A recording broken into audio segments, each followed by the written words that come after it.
Para hablar de todo esto, tomamos contacto de inmediato con el cientista político Nicolás Freire. Nicolás, muchas gracias por estar con nosotros.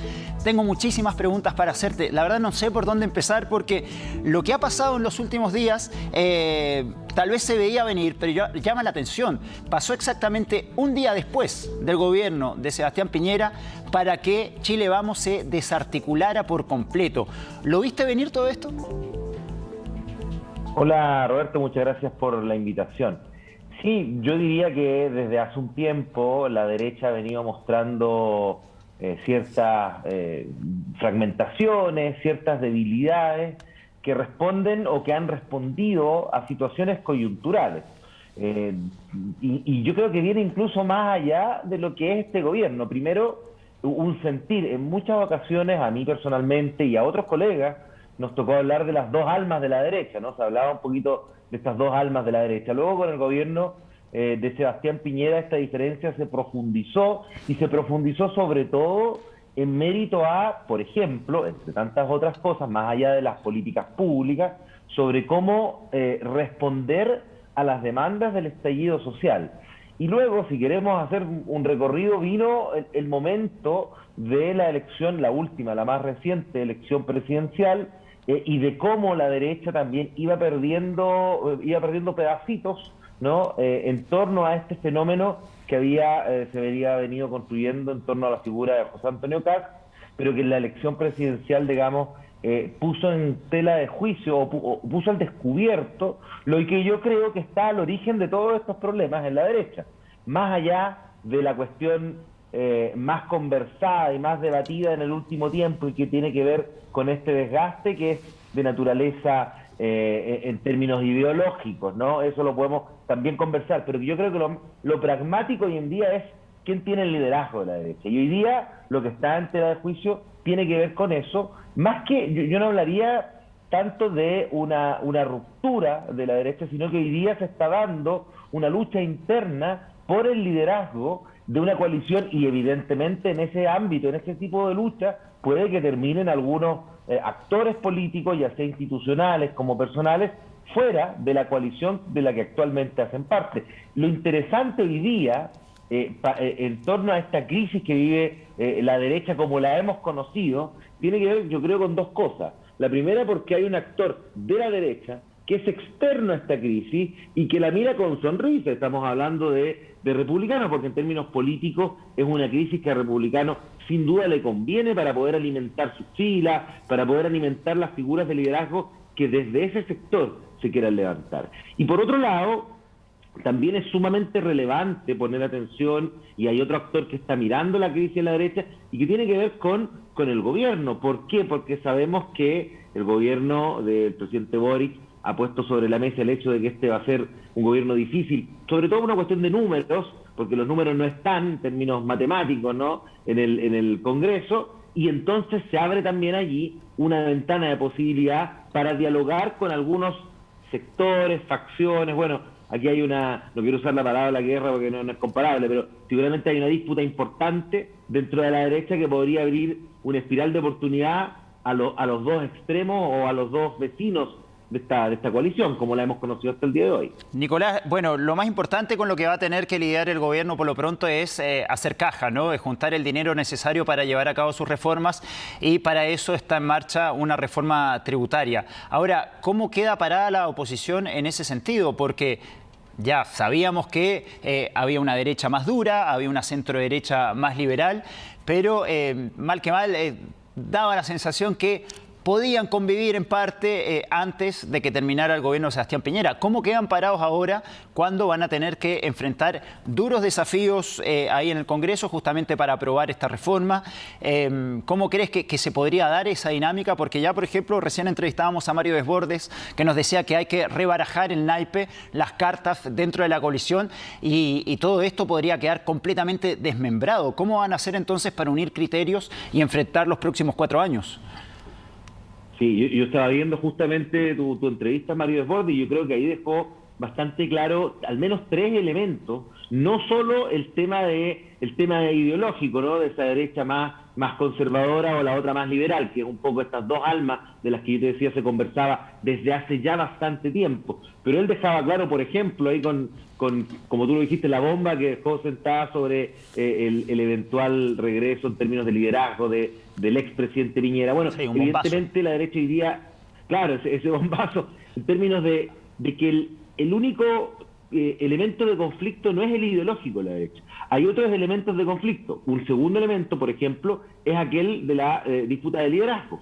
Entonces, evidentemente, Desbordes, que se sabe y ha sido precandidato presidencial, entonces conoce bien esas lógicas de querer implementar un liderazgo y lo quiere disputar, evidentemente nos da a conocer que existe también ese elemento. Pero hay un tercero y que tiene que ver con la sensatez. ¿Qué tipo de derecha se quiere construir? La derecha intransigente, que podríamos decir va desde José Antonio Kast en algunos momentos a Diego Chalper, ¿no?, que plantean una posición con cero capacidad de construcción, de construir diálogo, u otra que de alguna manera se plasma en lo que terminó siendo, por ejemplo, el acuerdo para la presidencia del Senado de Elizalde. Entonces, ahí hay tres elementos de esa derecha que hoy día tienen que cuajar y hay que ver un poquito de verdad cómo sale esta coalición de ese conflicto. Pero evidentemente también tú pones el tema sobre cómo lo tiene que mirar hoy en día el oficialismo, el gobierno de Apruebo Dignidad más Convergencia Socialista, y en ese sentido yo creo que ahí hay dos elementos que mencionar. El primero, que esto de alguna manera, por lo menos sobre la mesa, sin entrar más en el detalle, debería abrir una ventana de posibilidades en términos negociales. Es decir, es evidentemente más fácil ir a conversar con una oposición que está de alguna manera dividida y donde además esa división tiene como uno de sus elementos el hecho de querer contribuir o querer ser una oposición más, digamos, más dura. Entonces ahí se abre una ventana de posibilidades en términos negociales. Ojo, para una persona que yo diría está dentro de las que tiene una muy buena expertise de negociación, que es Giorgio Jackson. Por lo tanto, aquí creo que quien está mirando atentamente lo que ocurre, ¿no?, es el ministro de las Expresas. Pero también hay otro elemento que muchas veces se desatiende. Ojo, que los problemas más que los problemas, los desafíos que puede tener el gobierno en términos negociales no son solo con la derecha. Recordemos que evidentemente la derecha ocupa una parte importante del Congreso, etcétera, pero en el Senado, que es un elemento sine qua non para poder sacar adelante políticas públicas, no solo la reforma tributaria como tú lo mencionabas, sino que cualquier proyecto de ley, se necesitan ciertas mayorías para empezar la mayoría, y para eso se necesita conversar también con senadores, por ejemplo, de la democracia cristiana. Y ahí entramos en otro tema que tiene que ver un poco con cómo el presidente Boric se ha ido, a mi juicio, desde la narrativa, desde lo simbólico también, desde los guiños, tratando de dejar establecidos ciertos puentes para que ello ocurra.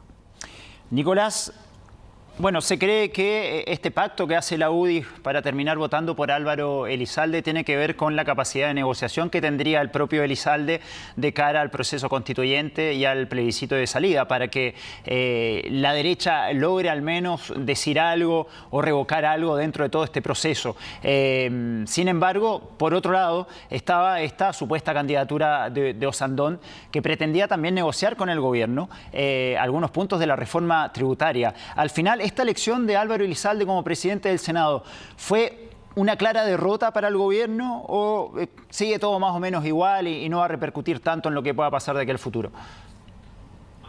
Con respecto al gobierno, yo creo que al contrario, favorece en términos de la gobernanza que puede dar tener la presidencia del Senado, y no solo, ojo que también más allá del Senado y la Cámara, sino que me refiero a no solamente es este momento, sino que lo que se negocia, y obviamente se debe mantener en el tiempo, tiene que ver con las mesas que van a dirigir a ambas corporaciones durante los próximos 4 años. Entonces, cuando tú tienes una mesa que es de un sector político que hace parte del gobierno, evidentemente las cosas son más fáciles. Por lo tanto, de ninguna manera yo creo que complica. Nicolás, Nicolás, te lo pregunto porque ha trascendido que el candidato del gobierno de Giorgio Jackson era el propio Osandón. Bueno, pero hay distintos elementos que dan o que van a ir dando de aquí en adelante determinados pesos que se van a ir acomodando dentro de la estructura de la que hoy día hace parte el gobierno. Evidentemente, tú puedes señalar o más bien puedes de alguna manera dar cuenta de que existe un candidato más o ya conversado o negociado, pero recordemos también que la fuerza de apruebo dignidad dentro del, por ejemplo, de la Cámara está en torno a un 26-27%, es un cuarto de la Cámara, por lo tanto, ahí es donde se refleja que para poder tener un pacto de gobernabilidad es tremendamente útil y fue un tremendo acierto haber ampliado las bases del gobierno, que no sean solo de apruebo dignidad, sino que vayan justamente a otros partidos y a otra coalición, como es Convergencia Socialista y como es el Partido Socialista, de modo de que justamente los acuerdos no van a estar teledirigidos por el gobierno, sino que van a ser parte de la coalición que el gobierno hoy día integra. Y en ese sentido, yo mantengo lo que te señalaba, no creo que sea negativo para el gobierno. Evidentemente va a ir determinando el cómo se van ajustando las fuerzas dentro del propio gobierno, eso es otra cosa. Pero en la relación gobierno y oposición, esto evidentemente facilita las cosas. Y solo para cerrar este punto, quería mencionarte que justamente cuando tú me dices el hecho de que se caiga un candidato como Sandón, que está negociándose o que se ha conversado previamente, da cuenta de que el problema no es solo el que el Izalde vaya a conversar o vaya, como ha trascendido, a moderar eventualmente el trabajo constituyente, sino que aquí también esto se hace para bajar ciertos liderazgos, para bajar ciertas modus operandi en los cuales va a transitar hoy día la oposición de cara a este gobierno que se está instalando. Bien, Nicolás, muchísimas gracias por estar con nosotros este domingo, analizando un poco el momento político, porque han habido varios sismos desde que asumió hace tan solo 2 días el presidente Gabriel Boric, donde ya se habla que la oposición, o al menos Chile Vamos, es una coalición que está muerta, dice alguno de sus integrantes, así que eso sin duda va a rebarajar el naipe de aquí a los próximos meses.